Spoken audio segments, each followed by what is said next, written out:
The long, hot summer of 1940 was a scorcher, with temperatures in the 90s. Who would have dreamed that this was wartime?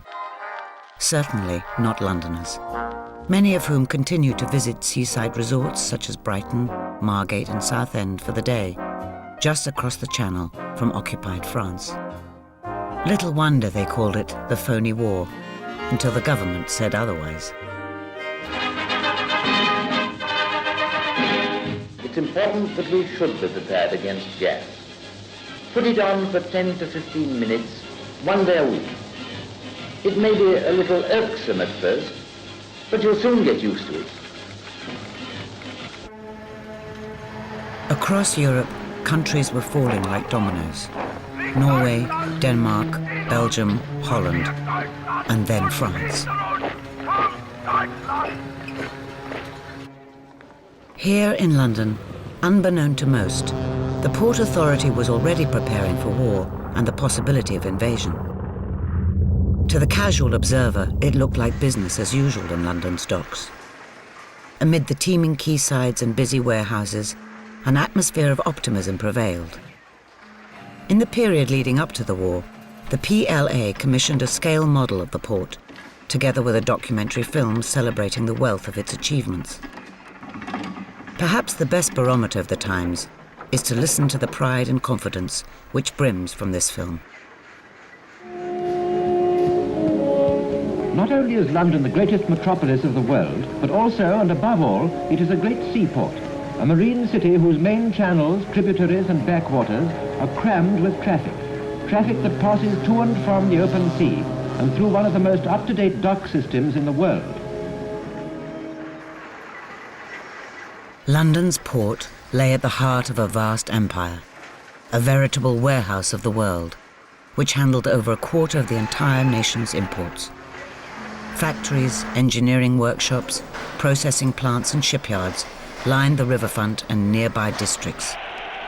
A fact not lost on the German High Command. Cripple the port and you paralyze London. Paralyze London and you kill resistance to invasion. The Port of London became Target Area A, an area which included the Ford plant at Dagenham, huge gasworks at Beckton, and the munitions factories of the Woolwich Arsenal, all en route up the Thames. Along with aerial photography, the Luftwaffe used their own model of London's port to train pilots in preparation for attacks. While London's dockers were busy loading ships, the Luftwaffe were loading a more sinister cargo.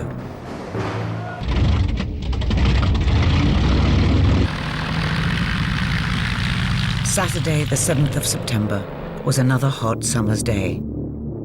Against the late afternoon sky, it was easy to mistake the silver glint of approaching planes for RAF maneuvers until the firestorm began. At about 5 p.m., the first of 400 Heinkel and Dornier bombers began their descent over London.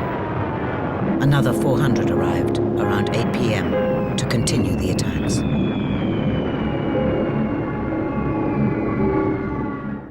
Damage to the docks was devastating, and many lives were lost north and south of the river on what quickly became known as Black Saturday.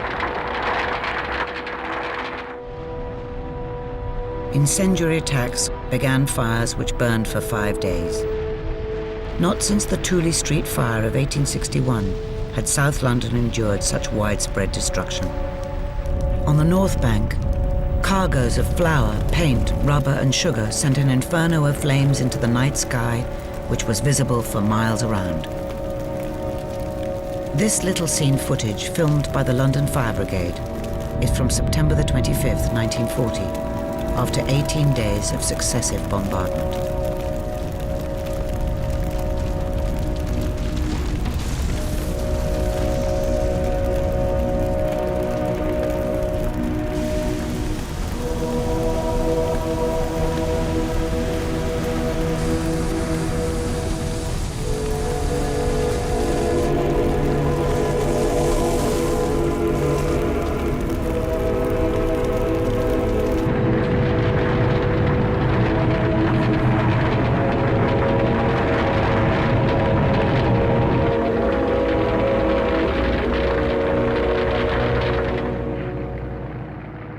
In the aftermath, Prime Minister Winston Churchill toured the stricken areas.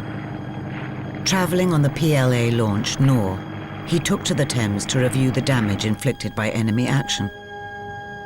Here, Churchill is seen examining damage to flour mills at the Royal Victoria Docks and the devastation inflicted on the nearby community of Silvertown. London and its port remained a prime target for the next 4 years. Despite ferocious air raids, as well as V-1 and V-2 rocket attacks, the docks continued to operate.